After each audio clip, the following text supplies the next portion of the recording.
Today, I want to talk to you about the meta, because the Valorant meta right now, I think, is unlike anything else that has ever happened in Valorant. Let me explain. We're going to take a look here at the Pacific Stage 2 agent picks. Now, what I'm about to show you is somewhat true across all the regions. I think that just Pacific has kind of adapted to the new meta and kind of taken it most to the extreme. But the data is somewhat similar across all of the regions right now. But let's take a look at this specific data. And I'm just going to scroll down here and show you the most picked agents in Pacific right now.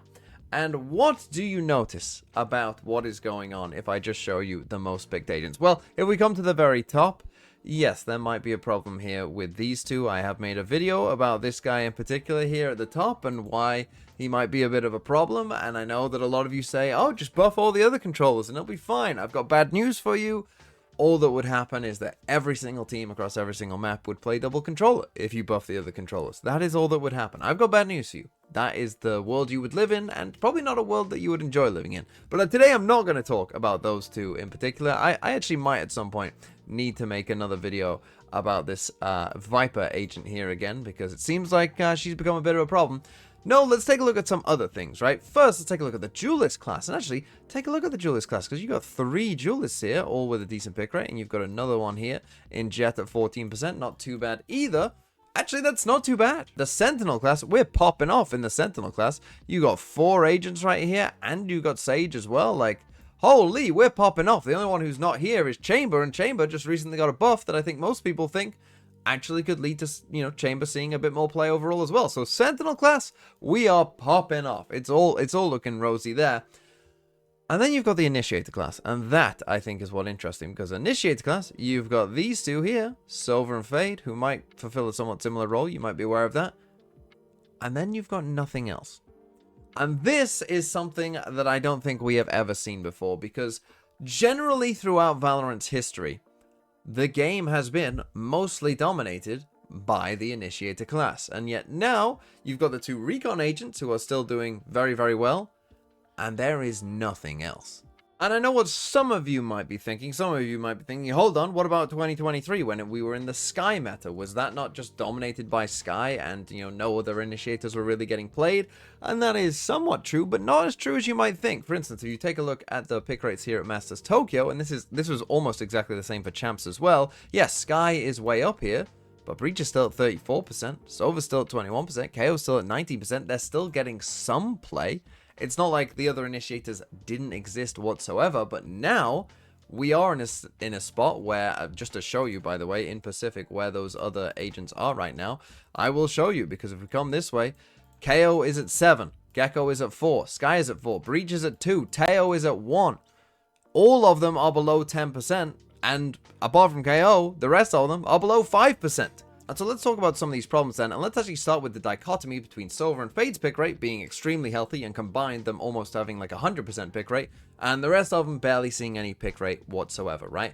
And the first thing is, Sova and Fade obviously provide almost a different role to the other initiators, right? Like, the Recon class almost is a class in and of itself, and if Riot was going to make another 5th class in Valorant, I would argue it probably should be the Recon class, right?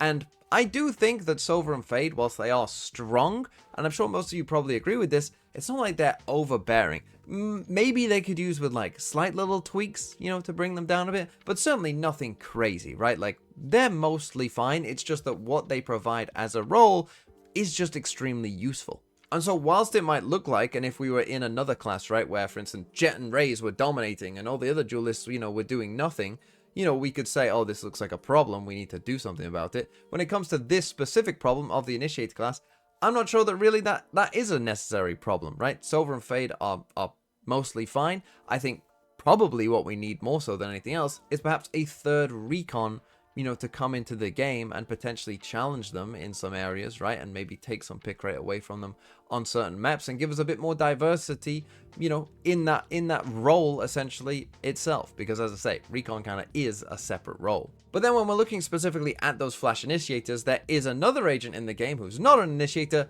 who is causing some problems as well, and that is Yoru. Because of course, what's happening right now really is, you know, why would I play KO or Gecko or whoever else, Sky, right, when I could just play Yoru? And Yoru is just a better agent than them and fulfills, that flashing role perfectly well, and also gives me, other things that those others can't do, right? Why not? And that is basically what we are seeing. But the thing that's tricky about this, right? It's not like Yoru's pick rate was like Sky's in 2023, right? Sky in 2023, we're talking about like a 60% pick rate.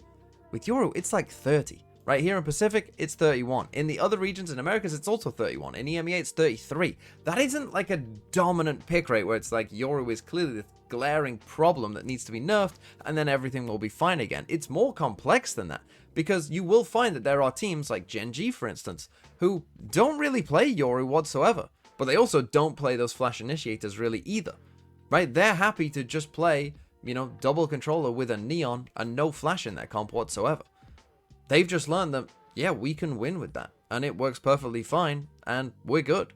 And they are, and they do win with that. And other teams have then started to copy them as well, right? Like their Sunset comp, like their Haven comps. We've seen Gen G kind of be, this leader in that innovation of just realizing like, hey, this is pretty strong if you don't even play any flashes. And it works. And it does.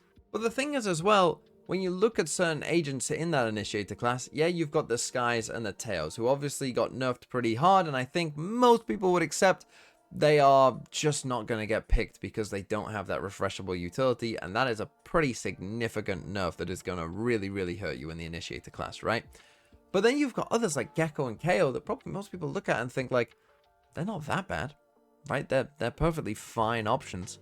So does anything really need to be done? Well, here is my solution, and my solution is one that I really do think and really do hope that Riot uses in the off-season, probably, because that's when they like to make these big changes, and that is allow the times of Initiator refreshable utility to be different and come up with different ones for different agents so that it can suit them and be balanced around that. And one of the arguments against doing that, specifically maybe for newer players, is they wouldn't be very intuitive if you had 7 initiators and they all had a slightly different time in terms of their refreshable utility. But my counter argument to that is, well, it's already not very intuitive, right? For instance, if you're a new player to the game, you will not understand why Teo and Sky do not have refreshable utility and all the other initiators do.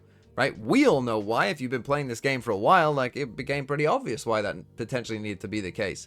But if you're new to the game, it doesn't make any sense. But hey, you just play the game, right? You get on with it. Also, there are other examples in the game as well. Why is Deadlock's Gravnet a 40-second cooldown instead of 45 like all the other Sentinels? I don't know. But there you go. There's just things like this that you will just come to accept. You will just come to accept that, a Sova dart is 50 seconds instead of 40. You'll get used to it. Right, and that is the other thing. It does allow you to just balance these initiators a lot easy. It's a very easy dial to turn, right? Changing something from 40 to 50 or 40 to 30 if you think someone needs a buff, that's a very, very easy dial to turn that I think could have pretty big benefits, because not only does it allow you to make small changes, like we say, maybe Sova and Fade need small changes, like that, changing it from 40 to 50. Would it completely nerf them? Would they still see play? Yeah, they would. Would they be a bit worse? Yeah, they would. Seems good, right? Same for other initiators if you thought that they needed to be buffed in a little way, right? Change it from 40 to 30. Great. Now you're just a little bit better. Great, right? But the thing is as well, for agents like Sky and Teo, who have been obviously nuked to the ground and you don't have any refreshables, you can make their refreshable utility 70, 80 seconds. Would that lead people to start playing them again? Maybe. And that is the other thing that I think it would make Pro Valorant in particular a bit more interesting. And the reason for that is right now, generally speaking, Valorant has historically kind of had little periods of time in a round where things happen and then more quieter times, right? And generally they are at the start of the round, at the minute mark, and 20-second mark, right? And you know why that is? Because the Initiator cooldown is 40 seconds, right? And so generally you will see around the minute mark in a lot of Pro Valorant rounds, things start to happen. Defenders start to move to try and re-clear or take a space, and attackers start to move to go and try and take an area of the map. You will start to see that the minute mark, generally somewhere around there, is very, very important in Pro Valorant rounds. But if all the initiators had different cooldowns, it could create some interesting dynamics where, hey, I'm playing 2 initiators who have a 30-second cooldown. I've got 2 that have got a 50-second cooldown. It might change those timings. It might change how some of these rounds work in pro games, because teams and the comp that they have built requires slightly different timings, or it might demand that you are a bit more clever with how you use your utility or saving your utility, because it's not on a 40-second cooldown, it's on a 60-second cooldown, and so you need to think a bit more, am I going to use this at the start of the round every single time? Because I might need it because they're playing a comp where they've got cooldowns on 30 seconds, right? It just makes you think a little bit more, and it might give you a bit more dynamic, rounds throughout, rather than having kind of loud periods and quiet periods. You're instead going to have kind of consistent, potential different noisy periods throughout, depending on the comp that you play. And so that is my hope for Riot. We've already seen it in some of the other classes, like Vice is another good example as well, where they've played with the cooldown timers overall. And I do think that for the Initiator class, it would be a tremendous help if they were willing to change that 40 seconds across the board and just use it as a very easy dial of how to, tune up or tune down the Initiator class.